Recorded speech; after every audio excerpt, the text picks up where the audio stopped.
जैसा कि हम देख रहे हैं मिड जुलाई आ चुका है। आपका क्लास 10 का जो बोर्ड एग्ज़ाम है बहुत ही जल्दी आपके सामने आगे आ रहा है। देखते देखते दिसंबर आने वाला है और फिर आपका एग्ज़ाम का एकदम तैयारी हो जाना चाहिए दिसंबर तक, नहीं तो फिर दिक्कत हो जाता है। तो आप मेरे संग आगे बढ़ सकते हो। देखो मैं यहाँ पे डेली वीडियोज़ लेकर आ ही रहा हूँ, है ना। तो मेरे संग कंप्लीट करते जाओ। मैं बहुत सारे क्वेश्चंस लेने वाला हूँ। एनसीईआरटी एग्जाम्पलर कराऊंगा, एनसीईआरटी का बुक का सोल्यूशन होगा। आपको पता है अगर आप सीबीएसई बोर्ड से हो, अगर आपका एनसीईआरटी एग्जाम्पलर और अगर एनसीईआरटी ये दो बुक कंप्लीट किया हुआ है और ओसवाल नाम का एक टेस्ट पेपर आता है, अगर ये कंप्लीट किया हुआ है आपका मार्क्स अच्छा आने वाला है। 90% प्लस आ जाएगा ईजिली मिनिमम। तो मैं वो तीनों सॉल्व कराने वाला हूँ। टेस्ट पेपर्स आप खुद करना, मैं आपका हेल्प कर दूंगा। मैं भी कुछ सोल्यूशन वीडियो बना दूंगा उस पर, लेकिन तब तक के लिए आपको चैप्टर्स को कंप्लीट करना पड़ेंगे और मैं यहाँ पे डेली लेकर आ ही रहा हूँ। तो स्टार्ट करते हैं। आज मोड है, लेक्चर 3 है। लेक्चर 1, 2 में मैंने मीन और मीडियन को ख़त्म कर दिया है। मोड का हम फॉर्मूला पहले लिख लेते हैं। मैं आपको फार्मूला लर्न करने का थोड़ा ट्रिक बताता हूँ, 1 सेकेंड रुक जाओ। देखो आप ऐसे लिखो 0, इधर जाएंगे 1, इधर जाएंगे 2, ये आपको ध्यान में रहना चाहिए। तो आप यहाँ से लिख सकते हो 0 F1 F2, यहाँ से देखो फिर से 0 और फिर F1, यही है। कैसे F1 क्या होता है, F2 क्या होता है, F0 क्या होता है, L क्या होता है, H क्या होता है, मैं आपको सब धीरे धीरे बताऊंगा, ठीक है। पहली बात, मोड क्या होता है, what do you mean by mode, ठीक है। मोड मतलब होता है, अच्छा देखो ये क्या है, पहले फ्रीक्वेंसी है ना। मतलब अगर एक फैमिली है जिस फैमिली में 1 से लेकर के 3 बच्चे रहते हैं, वैसे कितने सारे फैमिलीज़ है, तो वैसे 7 फैमिलीज़ है, ठीक है। और अगर मान लो एक ऐसा फैमिली है जिसमें 3 से 5 बच्चे हैं, वैसे कितने सारे फैमिलीज़ है, तो वो 8 बच्चे हैं, वैसे 8 फैमिलीज़ है। तो इसको बोलते हैं फ्रीक्वेंसी। और जिसका फ्रीक्वेंसी सबसे ज़्यादा होगा, मतलब कि जो चीज़ सबसे ज़्यादा बार हो रहा है, जैसे कि ये जो फैमिली है, ये जो फैमिली टाइप है जिसमें 3 से 5 पर्सन्स रहते हैं जिस फैमिली में, वो जो फैमिली है ऐसे 8 फैमिली है, ठीक है। तो ये जो 8 फैमिली वाला फैमिली है, तो ये जो 8 है ये हमारा हो गया मोड, ठीक है। यही हमारा 3 से 5 मोड हो जाता है। मोड मतलब जो सबसे ज़्यादा फ्रीक्वेंसी में ऑकर करता है।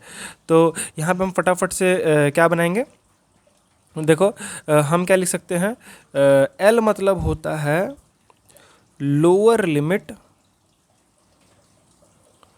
ऑफ मॉडल क्लास, ठीक है।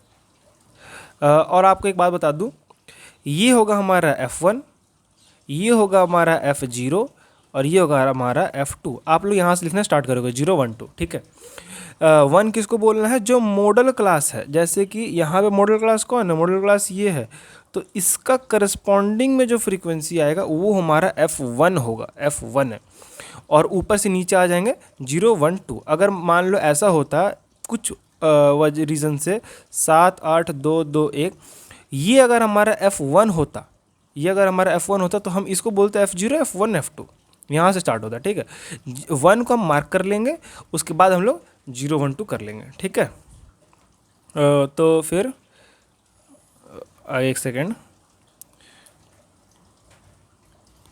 हाँ, तो यहाँ तक आप सबको क्लियर है। तो यहाँ से हमें क्या पता चल जाता है, जो F1 होगा वो क्या होगा, frequency of model class. F0 जो हो जाएगा वो क्या हो जाएगा, frequency of class preceding model class, preceding model class, बहुत तो सही। और F2 क्या हो जाएगा, F0 मतलब समझे ना, क्लास प्रीसीडिंग मॉडल क्लास का फ्रीक्वेंसी। ये जो मॉडल क्लास है, मॉडल क्लास के ऊपर वाला जो क्लास है, उसका जो फ्रीक्वेंसी होगा वो होगा हमारा F0, और F2 वही होगा क्लास सक्सीडिंग मॉडल क्लास का फ्रीक्वेंसी। तो यहाँ से हमारा F2 का वैल्यू बता सकते हो, देख के पता लगता है 2। F0 का वैल्यू बता सकते हो 7, और F1 का वैल्यू 8, बहुत सही। अब हमें बस कुछ नहीं, फार्मूला में डालना है। फार्मूला यूज़ करने वाले हम लोग, क्या बताओ, F1 minus F0 by 2 times F1 minus F0 minus F2 into H। H क्या होता है, इन लोगों के बीच का डिफरेंस। देखो यहाँ पे कितना डिफरेंस है, 2।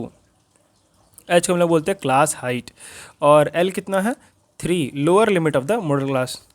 तो यहाँ पे आ गया 3 प्लस F1 का वैल्यू कितना था, 8, देखो 8 आया है। F1 का वैल्यू 8 है, 8 माइनस 0 बाई 2 गुना F0 का वैल्यू कितना है, 7 है, 7। ठीक है। तो यहाँ पे हो जाएगा 7 और 2 गुना 8 है माइनस 7 है और माइनस F2 का वैल्यू 2 है। बस आप वैल्यू देख देख करके डेटा वहाँ से ले करके आप यहाँ पे फॉर्मूला में पटकोगे और तुम्हारा आंसर आ जाएगा। यहाँ पे कितना हो गया, 8 2 16, 16 माइनस 7 माइनस 2 माइनस 9 इंटू 2, तो ये हो गया 3 प्लस 2/7, तो कितना हो जाएगा 7 3 20 और 23/7 आंसर। ये हमारा हो गया mode, required mode. Last question कराऊंगा और उसके बाद क्लास ओवर हो जाएगा। हमारा लेक्चर 1 लेक्चर 2 लेक्चर 3 में हमने समझ लिया मीन मीडियन मोड। अब इसके बाद से जो लेक्चर्स आएंगे बहुत तगड़े तगड़े क्वेश्चंस लेके आने वाला हूँ, बने रहना चैनल के संग। यहाँ पे हमें बैट्समैन का स्कोर दिया है 3000 से लेकर 4000 तक स्कोर करने वाले कितने सारे बैट्समैन हैं, 4 बैट्समैन हैं। जिन्होंने 4 से 5000 रन्स बनाए हैं वैसे कितने सारे बैट्समैन हैं, 18 बैट्समैन हैं। आपका फेवरेट प्लेयर कौन है, विराट कोहली। बता सकते हो कितने रन्स बनाए हैं, सिर्फ ओडीआई में, सिर्फ टेस्ट में, ऐसे नहीं, ओवरऑल टेस्ट ओडीआई T20 बता सकते हो तो अगर बताओ। 5000 और 6000 रन बनाने वाले कितने सारे बैट्समैन हैं, 9 बैट्समैन हैं। तो ऐसे करके हमें दिया हुआ है, हमें मोड को कैलकुलेट करना है। मैंने क्या बताया, सबसे ज़्यादा फ्रीक्वेंसी ढूंढो, पहले सबसे ज़्यादा फ्रीक्वेंसी ढूंढो। ये हमारा सबसे ज़्यादा फ्रीक्वेंसी, ये हमारा F1 हो जाएगा। मैं यहीं पे लिख लूँगा F0, इसको लिख दूंगा F2। बहुत से फटाफट से हम लोग F0 का वैल्यू लिख लेते हैं 4, F1 का वैल्यू लिख लेते हैं 18 और F2 का वैल्यू लिख लेते हैं 9। ये हमारा हो जाएगा मॉडल क्लास, जिसका हम लोग लोअर लिमिट लिख लेंगे 4000। और हमारा H जो होता है, H मतलब इन लोग का बीच का डिफरेंस कितना है, 1000 का डिफरेंस। ठीक है, बस अब हम फॉर्मूला में डालना है L इक्वल टू कितना, sorry mode equal to L plus F1 minus F0 by F1। एक सेकेंड, तो राइटिंग बिगड़ रही है। F1 2 times minus F0 minus F2 into H, ये हमारा हो जाएगा फॉर्मूला। यहाँ पे हम डाल देंगे L के जगह पे कितना, बताओ L का वैल्यू कितना था, 4000। तो यहाँ पे आ गया 4000 प्लस F1 का वैल्यू कितना है, 18 माइनस 4। ठीक है, 18 minus 4 by 2 Guna 18 minus 4 minus कितना है, 9 है, इंटू 1000। ठीक है, ये हमारा हो गया 4000 प्लस 18 में 4 गया था 14, यहाँ पे आ गया 36 माइनस 9 और 4 13 इंटू 1000।